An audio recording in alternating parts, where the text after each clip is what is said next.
is the decade of African independence. In this video, I want to discuss how Kwame Nkrumah helped Ghana to achieve independence from Britain in 1957.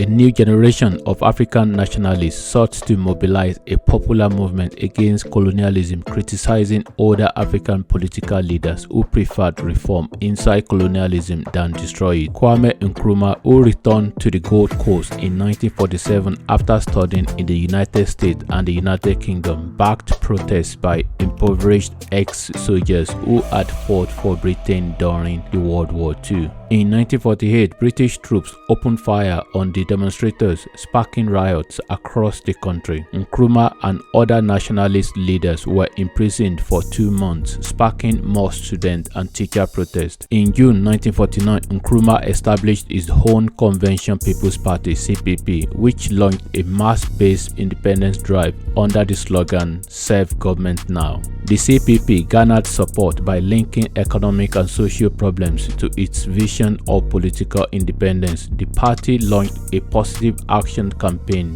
of strikes, boycotts, and civil disobedience after rejecting modest British constitutional reforms. The British attempted to isolate Nkrumah by only talking with the moderate nationalist leaders, and Governor James Chrisley labeled him a complete communist. Nkrumah was sentenced to 3 years in prison for subversive activity. Rather than being isolated, Nkrumah became a prison graduate whose political prestige surged as a result of his incarceration. Nkrumah was permitted to run for office from his prison cell in 1951, and the CPP won 34 of the 38 seats. On 9 February 1951, British Governor Charles Clark released Nkrumah from prison, and he became the leader of the government business later that day. Governor Clark and Nkrumah worked closely together for the following 6 years to prepare the Gold Coast for independence as Ghana, which was attained on March 6, 1957. These political foes, now working together, were able to achieve a faster transition to nationhood than anyone had predicted a decade before.